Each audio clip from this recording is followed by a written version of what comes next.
सदा ज्ञान और याद के सार में रहने की, सदा आना और जाना की स्मृति से संपन्न बनने की, सदा संपूर्ण ब्रह्मा को फॉलो करने की, सदा कर्मातीत स्थिति के समीप पहुंचने की, सदा अधिकार की खुशी में रहने की अव्यक्त बाप दादा की हम आत्माओं के लिए आज की अव्यक्त मुरली से शिक्षाएं। साकार पाठ में प्रजापिता ब्रह्मा परमात्मा के लिए रथ बने, लेकिन पुरुषार्थी भी थे और साकार दुनिया में हर बात की हद भी है। इसलिए शुरू में सेवा भी हद में ही थी, परंतु उत्तम पुरुषार्थ कर जब प्रजापिता ब्रह्मा से वे संपूर्ण फरिश्ता बने, तब से अव्यक्त पालना शुरू हुई। कई आत्माएं जो लेट ज्ञान में आई, जिन्होंने साकार प्रजापिता ब्रह्मा को और उनके द्वारा परमात्मा को पाठ बजाते हुए नहीं देखा, शिकायत करते हैं कि हम इतना लेट आए, दादियों को कितना समय मिला तो हम आगे कैसे जा सकते हैं, क्योंकि अब तो समय ही कितना कम है। तो बाप दादा कहते हैं, अच्छा हुआ आप लेट आए, अगर पहले आए होते तो हो सकता है भाग गए होते, क्योंकि शुरू में तो 14 वर्ष की गहन तपस्या थी। ज्ञान स्पष्ट नहीं किया था परमात्मा ने, बल्कि आत्मा का पाठ पक्का करवाया था। उन दिनों विरोध भी बहुत था, परीक्षाएं भी बहुत हुई थी। जो कमजोर थे उनमें कई भाग गए। सब दादियों की तरह सहनशील नहीं थे। दादियों ने तपस्या भी की और परिस्थितियों का सामना भी बहुत बहादुरी से किया। वफादार बनकर मददगार बने, लेकिन बहुत नहीं भी कर पाए, हार खा ली। इसलिए जो अभी आए हो तो भी ठीक है, अब तो इतना विरोध नहीं है और ज्ञान भी अति स्पष्ट है। शुरू की आत्माओं से अभी अव्यक्त पालना में आई हुई आत्माओं को 25% मार्क्स एक्स्ट्रा मिलेंगे अगर एक्यूरेट श्रीमत पर चलेंगे। अव्यक्त पालना में भी ब्रह्मा परमात्मा के लिए रथ है, लेकिन अभी आकारी शरीर में संपूर्ण बन गए हैं ब्रह्मा। इसलिए अब तो परमात्मा कहते हैं कि डबल इंजन मिल गए हैं। इसलिए अव्यक्त पालना शक्तिशाली पालना है। अब हम इस पालना से सहज शक्तिशाली बन सकते हैं और मीठे परमात्मा पिता का वरदान है कि लेट आने वाले बच्चों के लिए कि लास्ट सो फास्ट जाने वाले फर्स्ट नंबर के अधिकारी बनो। परमात्मा पिता किसी से कोई फर्क नहीं करते, हर किसी को मौका देते हैं फर्स्ट आने का। अव्यक्त पाठ में आने वाली आत्माएं अर्थात प्रजापिता ब्रह्मा के साकार पाठ संपन्न होने के बाद आने वाली आत्माओं को पुरुषार्थ में तीव्र गति का भाग्य मिला हुआ है। कोई चाहे तो जितना चाहे कम समय में आगे बढ़ सकते हैं, प्राप्ति कर सकते हैं, 108 की माला में आ सकते हैं। परंतु परमात्मा ये भी स्पष्ट कर रहे हैं कि लास्ट सो फास्ट का वरदान सुनने से नहीं मिलेगा, बल्कि वरदान को कार्य में लगाने से, समय पर उसे यूज करने से, उसका स्वरूप बनने से प्राप्त होगा।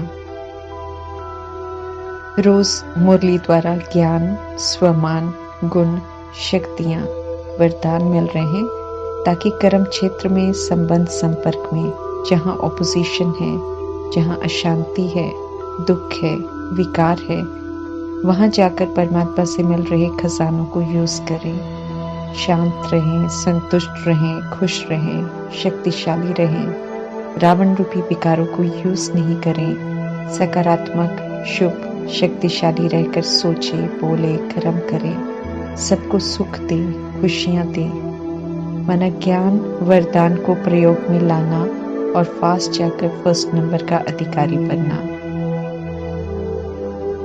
परमात्म अधिकार प्राप्त करने की सहज विधि है उनकी शिक्षाओं को हाँ जी कहकर अमल में लाना। इसी विधि से प्रजापिता ब्रह्मा ने नंबर 1 लिया और हम आत्माओं को भी यही विधि बताते हैं।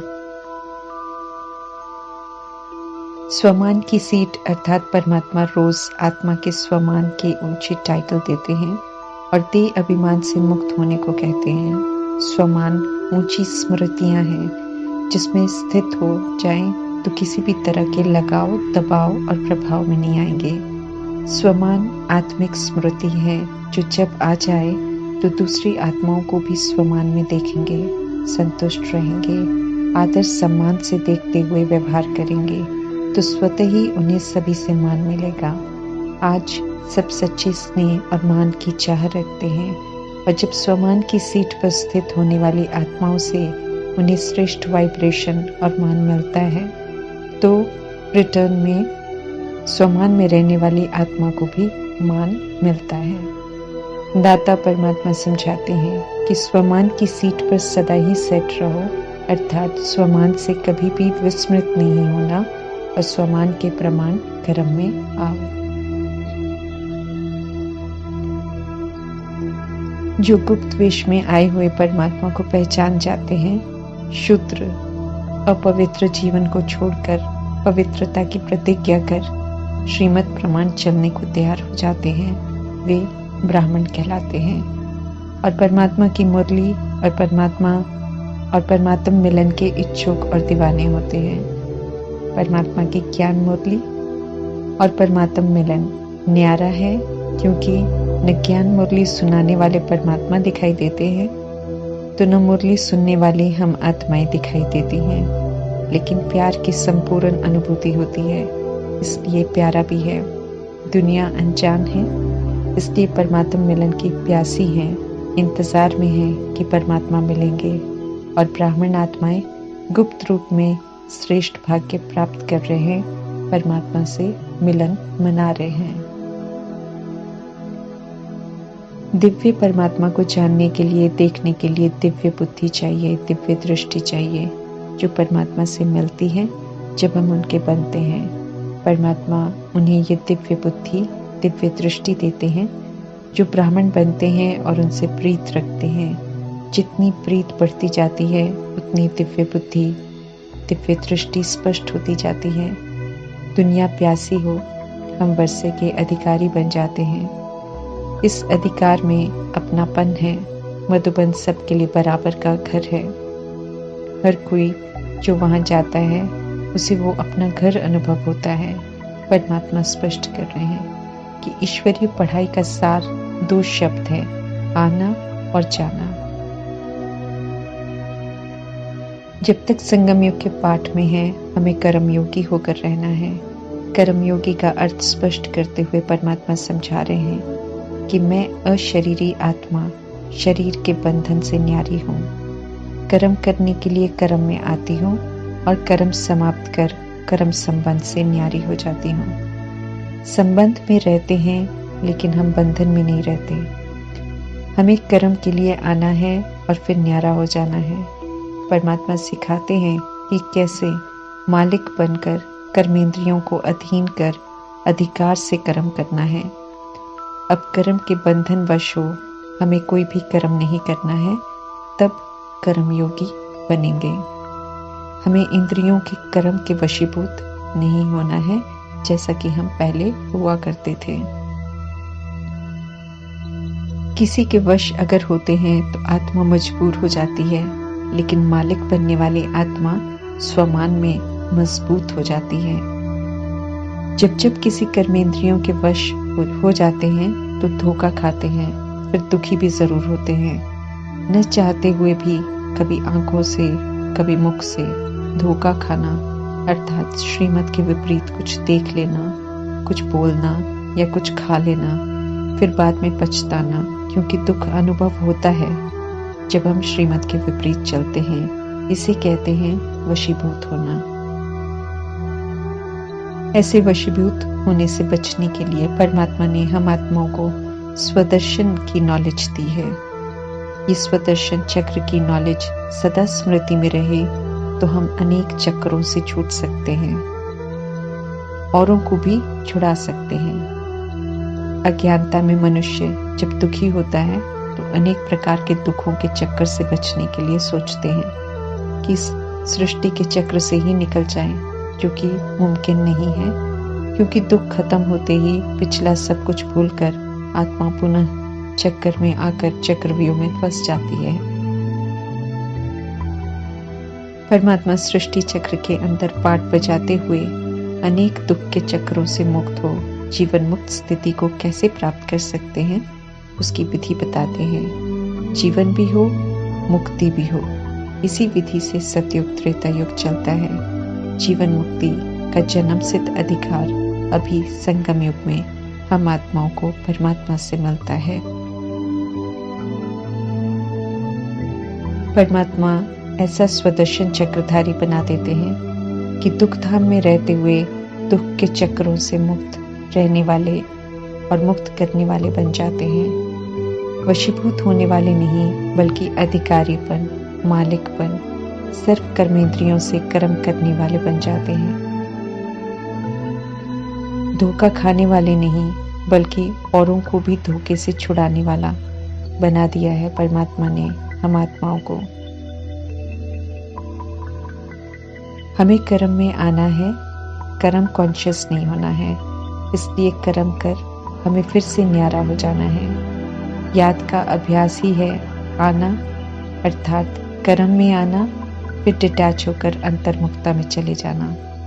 ज्ञान का सार है कर्मातीत होकर घर अर्थात परमधाम जाना और फिर राज्य करने का पाठ बजाने के लिए अपने राज्य स्वर्ग में आना।